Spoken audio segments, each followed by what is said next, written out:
हमारा क्वेश्चन है a particle moves in a circle of radius 1 centimetre at a speed given by u v equals to 2t where v is in centimeter per second and t is in seconds. Find the radial acceleration of the particle at t equals to 1 second. Find the tangential acceleration at the t equals to 1 second. Find the magnitude of the acceleration at t equals to 1 second. अब देखो यहाँ पे कोई ये particle है वो circular path में move कर रहा है, ठीक है। ये कोई पार्टिकल है।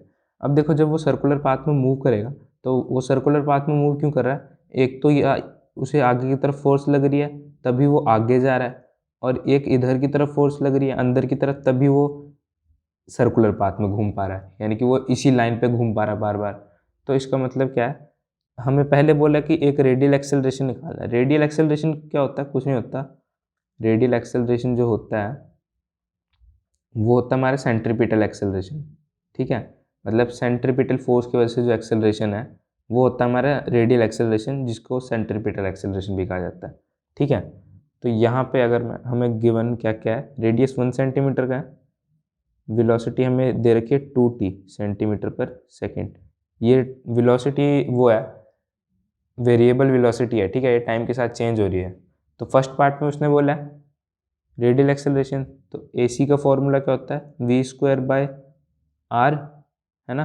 v तो हमारा 2t है, तो at t equals to 1 second में बोला है ना, तो at t equals to 1 second में वैल्यू पुट कर दो 2t at t equals to 1 second पे। रेडियस कितना है? 1, तो कितना आ गया हमारा AC कितना आ गया at t equals to 1 second पे 2 इंटू 1 यानी कि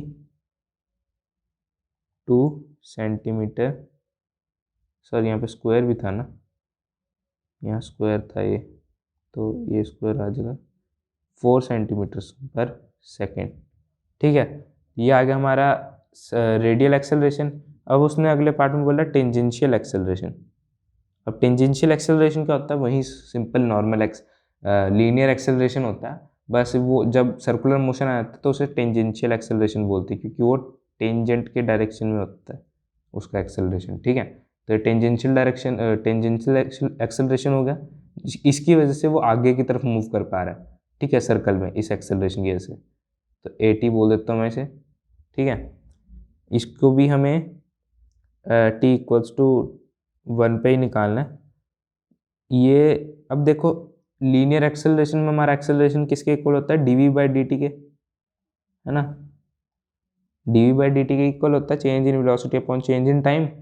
तो वेलोसिटी हमें क्या दे रखी है? 2t, इसका डिफरेंशिएशन करना पड़ेगा हमें विद रिस्पेक्ट टू टाइम। तो इसका डिफरेंशिएशन क्या आएगा? 2, यानी कि 2 सेंटीमीटर पर सेकेंड स्क्वायर, यहाँ पे भी स्क्वायर आएगा, 2 सेंटीमीटर पर सेकेंड स्क्वायर जो है इसकी टेंजेंशियल एक्सेलरेशन आई है, ठीक है। अब अगले पार्ट में क्या बोल रहा है? Find the magnitude of the acceleration at, find the magnitude of the acceleration at t equals to 1 second. का मतलब क्या हुआ? वो कह रहा है कि जो इसकी नेट एक्सेलरेशन है वो निकालनी है। नेट एक्सेलरेशन क्या होगी? अब देखो टेंजेंशियल एक्सेलरेशन इस डायरेक्शन में है और सेंट्रीपिटल एक्सेलरेशन इस डायरेक्शन में है, तो नेट रिजल्टेंट इसका इस डायरेक्शन में होगा कुछ, ए नेट बोल देता हूँ मैं, ठीक है। तो हमें ये निकालना है थर्ड पार्ट में। तो थर्ड पार्ट में ए नेट आपको पता ही कैसे निकलेगा, मतलब ये AC का स्क्वायर प्लस AT का स्क्वायर अंडर रूट, है ना। तो वैल्यूज पुट कर दो। AC कितना था? 4 यानी कि 16 प्लस ये कितना था? 2 यानी कि 4, ये कितना आ गया? 20 √20 सेंटीमीटर पर सेकेंड स्क्वायर, ठीक है। इससे आसान सॉल्यूशन और कहीं नहीं।